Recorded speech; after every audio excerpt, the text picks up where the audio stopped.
I'm Nikki Bush, human potential expert, speaker, and author. And in the next few minutes, I'm going to be talking to you about reframing disruption, because change and disruption are part of the human condition.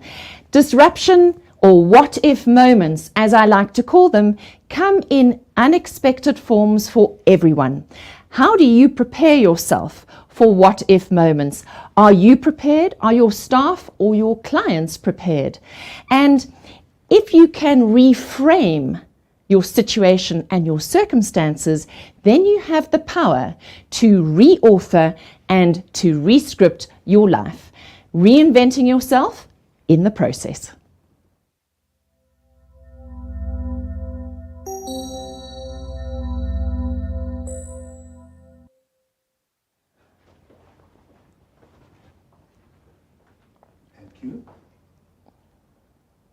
Go, Nikki. Some of the biggest, most defining moments of our lives come with little fanfare or warning. Change happens by chance, by choice, or by crisis. Sometimes we are sent life tremors, warnings, and sometimes we are sent life quakes.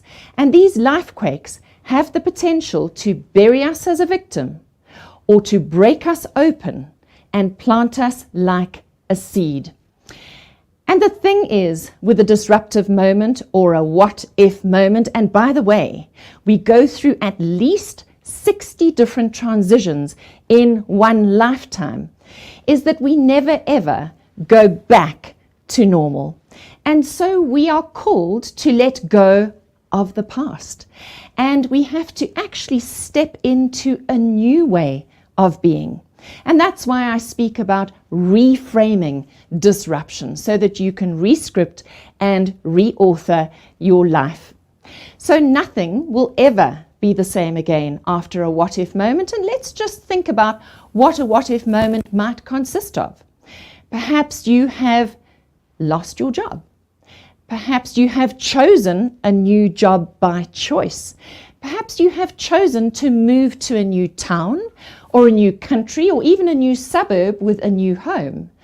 Maybe, and this is the key thing about change and disruption, it's change by choice for all the right reasons, or it is change by crisis, which is externally imposed on you. So some of those changes by choice for all the right reasons can even include choosing to get married, to step into a permanent relationship. Or what about this one? Choosing to start a family. And parenting is probably the single most disruptive thing you will ever do, and from which you will never, ever recover, for all the right reasons, of course. So let's look at an analogy for change and disruption. I want you to think about the wind and the tide. We don't control the wind and the tide, but we can learn to harness its power. And that's exactly how we need to see change and disruption. We need to learn how to harness the power of possibility and opportunity that comes when disruption rears its head by choice, by chance, or by calamity. And what it does do is it forces us to let go of control of our carefully crafted and planned reality. And suddenly we discover that we are not as in control as we thought we were. In fact, control is simply an illusion. The only control that we do have is of our choices in every single moment. And those choices, of course, inform what happens next.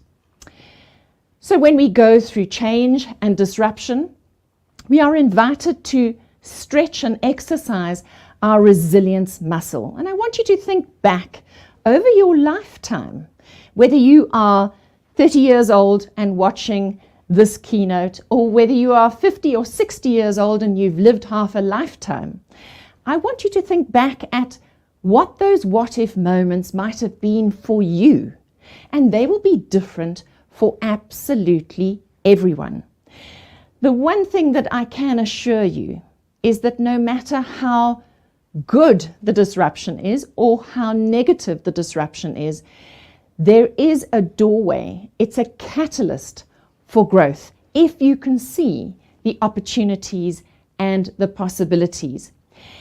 And you see, we go back to what I was saying earlier.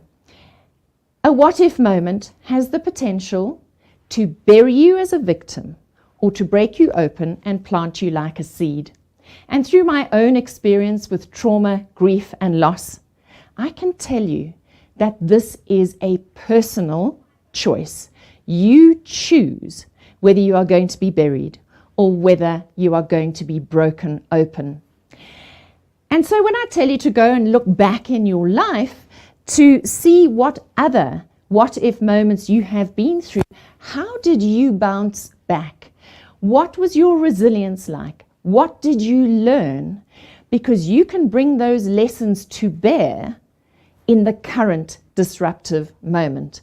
So when I look back at my life, I can think of a couple of things that were quite disruptive, but two really profound ones that come to mind. And the one was in my 30s, when my lower back collapsed pretty much, and I really needed a spinal fusion, but was way too young to have one. And I had to dig deep and find a way to pull myself out of it and to, in a way, heal myself and move forwards. And then in my 50th year, I became a widow through really tragic circumstances, which I'm not going to go into now. But we do need to empower ourselves by keeping perspective, by stepping back from the trauma and the loss from time to time to see that there is both collateral damage in any situation and collateral beauty. And we have to keep that perspective in order to empower ourselves. We need to commit to self-reflection, which means doing the inner work. We need to take responsibility for our choices as well as our role in the disruption. We need to embrace change rather than fighting against it. And once again, a reminder to look for the collateral beauty in the collateral damage. Anais Nin said that life shrinks or expands in proportion to one's courage. Nikki Bush says, life shrinks or expands in proportion to one's courage and curiosity. May your curiosity always be way stronger than your fear.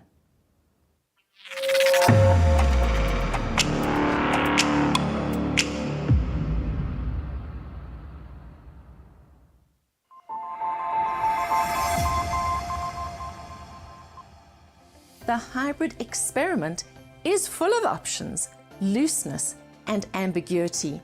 Do your ExCo members, team leaders, and line managers need to sharpen up their hybrid leadership skills? Whether you are behind the webcam or in the office, authentically showing up and managing your emotions and those of others is part of being a connected, high-touch leader. They've been using my 5-minute Hybrid Leadership Nudge series. It's a punchy, practical series produced by my team in video, audio, and written format.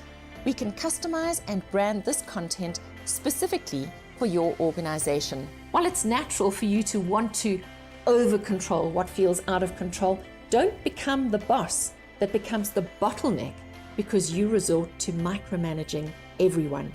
This Leadership Nudge series will support your leaders on a growth journey as they shift to managing and leading in a hybrid world.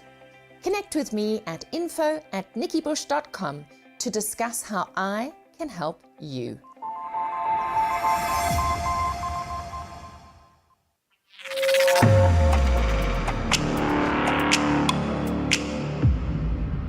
You're watching HybriCON. Hello, I'm Ursula Buerta, and I have the honor to speak to Nikki Bush on disruption and change.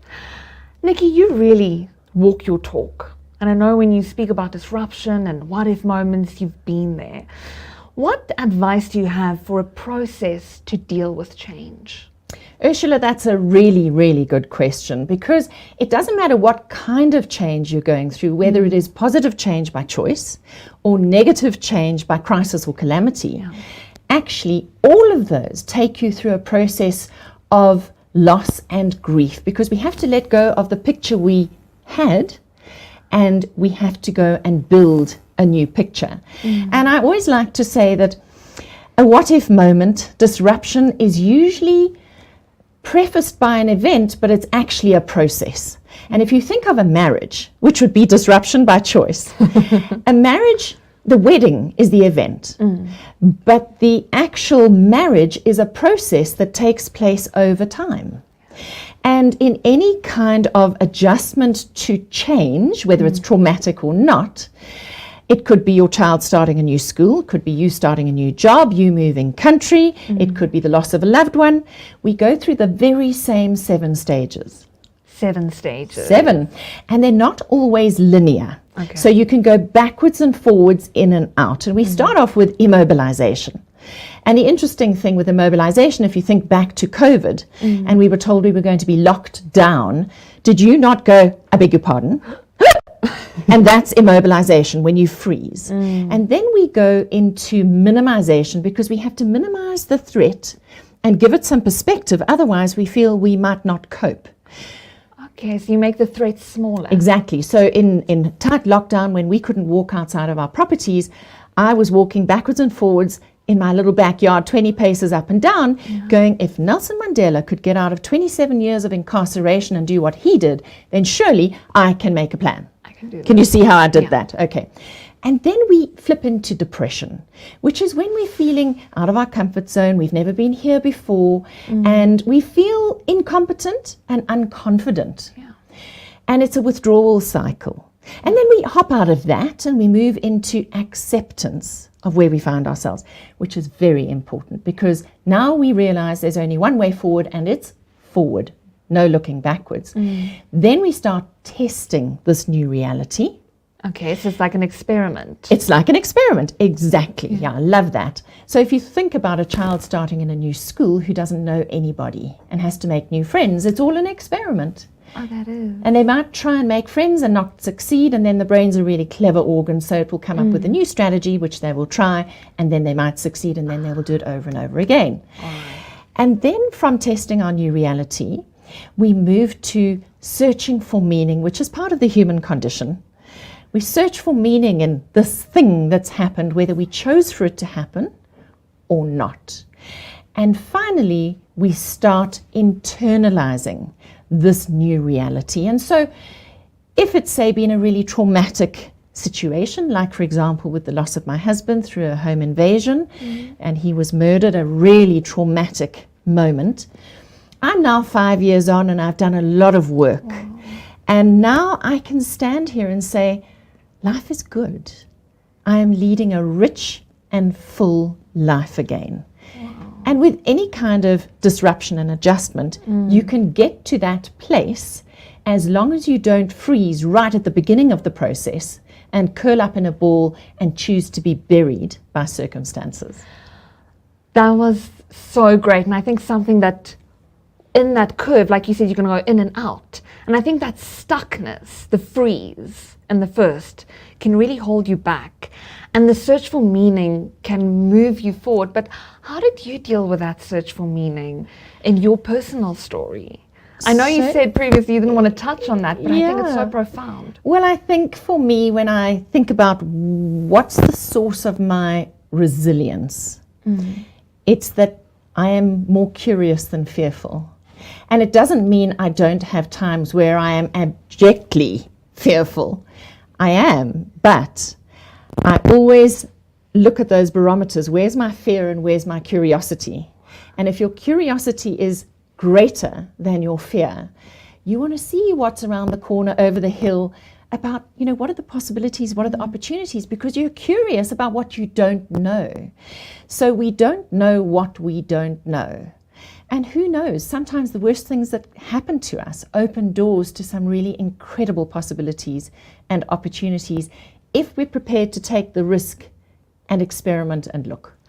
I just had so many aha moments. It was so great, because fear really cripples you. It keeps you in that stuck. And I always think it's the opposite of confidence. But you've just given me a bridge. Curiosity. It's a journey. That's the other thing. It's a journey of adventure into reinventing who you are in these new circumstances, because you've never been here before. So in my situation, it was, who is Nikki without Simon, with whom I'd been for 28 years. So, you also get to look at yourself through a different set of lenses when your journey changes. And that can be a good thing and a bad thing. It can be an exciting thing, exhilarating thing, and a terrifying thing at the same time. You see, the human condition is about duality. And we have to hold the duality and the ambiguity. So yes, fear exists with curiosity. It's not one or the other, it's both. It's just, where are the scales sitting right now? Because we need dark in order to have light.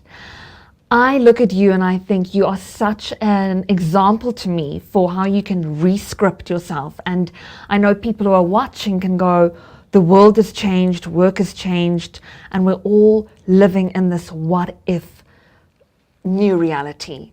So thank you for all these tools. We're going to go to a break, and then after the break we're going to speak to Nikki more about how we can implement these tools. Thank you, Nikki. Thank you.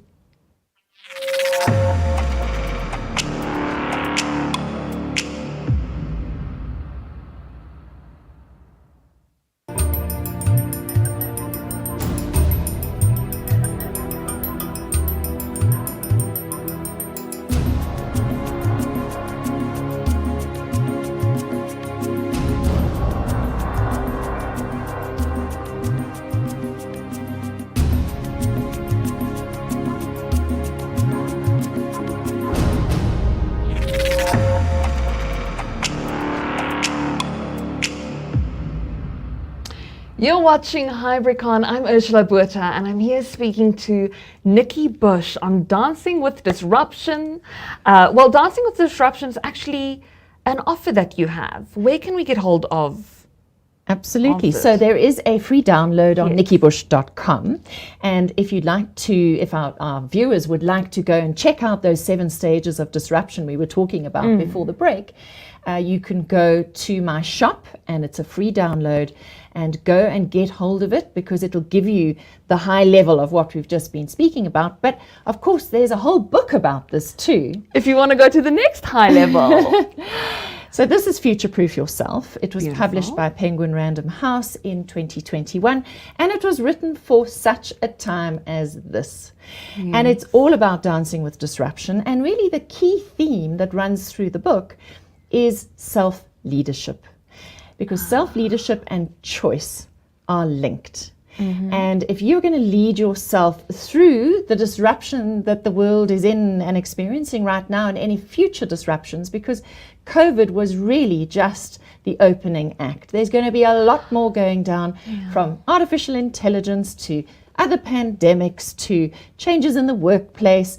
All sorts of things are going to change. We need to learn to be nimble and flexible and adaptable with disruption. So future-proofing yourself has some of the answers, some of the suggestions, and of course we can't be 100% future-proofed, but we can definitely develop the traits to future-proof ourselves and empower ourselves to cope with dealing with what we don't know, because really that's what change is about. We can't anticipate a lot of the change that is coming, but is that resilience muscle going to be strong enough to help us, to empower us through the next change that comes? I so agree with what you're saying there, because you've got to get comfortable with this unknown world. With not knowing. Yes. Get comfortable with not knowing what the future holds. And this is what the muscle is going to build. Who did you write this for? When you sat down and you wrote it, who did you have in mind? Anybody who's going through change and disruption. And that could be somebody in their early career who has found that their degree is not going to get them where they want to go, and then they're going to have to either take a sideways move or a curve in the road. Maybe it's somebody who has lost a job, lost their health, their wealth, or somebody who's just making big life decisions like, who do I marry? Shall I have children? When shall I have children? Absolutely any kind of life change. This is going to help you to prepare yourself to get your mind in the right space to deal with the unknown. I ticked a few of those boxes that you were We speaking all about. do. You see, it's written for everybody. That's what I'm saying. Because we're going through this re-scripting. Do you have any other tips for how can we re-script our what-ifs and our disruptions that we're going through?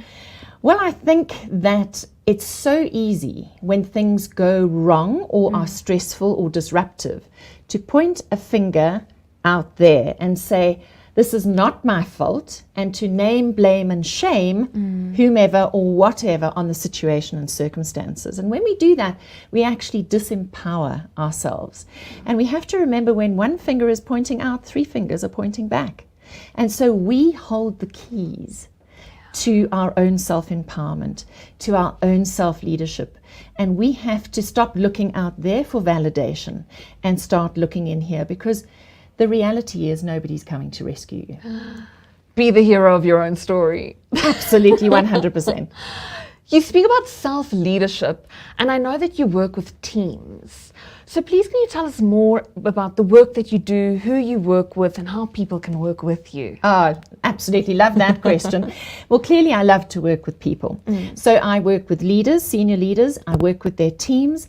I help leaders position themselves within their own team, which is sometimes something that they really battle with. So I help them with their leadership style and to really find the essence of who they are in their current position. And then I help squeeze happy juice into teams, which is where we reset, reignite, reconnect. And because of the global pandemic, people have put themselves in towers to protect themselves, because you know what? Human beings are dangerous. That's how we've been programmed for 2.5 years. And I help teams to break down those towers and reconnect with each other in a really authentic, genuine way. And then I use the Success Cube methodology for helping with the strategy piece, which is fantastic because the entire team gets to script the success recipe for a success journey. So what does good look like for this team? And it'll look different for every single team. And we use this three-dimensional, tangible tool to help the team to do that. So the buy-in is huge because everybody participates. And I use a lot of play-based process work in my teamwork, which really does help people to break down the walls between them, to reconnect, to learn to trust. And there's always a lot of laughter while we're doing some poignant learning and lots of feedback in the room. So everybody has a voice, which is really important. Even the quiet ones discover that they have a voice. And then, of course, there's women's empowerment that I do a lot of. So passionate. And then the last thing I want to touch on is the fact that parenting and leadership are very closely aligned, incredibly closely aligned. And if anything showed us this, it was the pandemic. And so I have a long history of walking the parenting journey and teaching about parenting. And most corporates always want a bolt-on of a parenting piece, because especially with COVID now, we've discovered we are one integrated person. We are not a different person at home to the person we are at home. We actually need to bring our whole selves to the table. That is authenticity. So that's part of the work. That is so beautiful and powerful. I love how the teams get together to script it, and also that you don't need to take yourself so serious to be serious with your work. Absolutely. Your authentic voice doesn't have to come through being totally parrot and politically correct in the kind of, the nitty-gritties of, I need to sit like this at the boardroom table and I mustn't say this and I mustn't say that. I think we get so constrained by how we think we should show up instead of bringing our whole selves to the table, because the world of work actually celebrates difference, not sameness today. And we need to stand out, step up, step out, and be prepared to be fully ourselves and to own ourselves and our space in order to make an impact. Because the people who make an impact are the people who stay for the longest or will be paid for or bought repeatedly by a client. Yes. We need to have impact, and that starts with being a brand of one. Oh, thank you, Nikki. You are very powerful. where can people connect with you to get more of Nikki Bush and their work? Well, I think go to my world, which is Yes. nikkibush.com. NikkiBush.com. And there you're going to find all my books, you're going to find information about all my talks and my services, and you'll find all my social media handles there as well.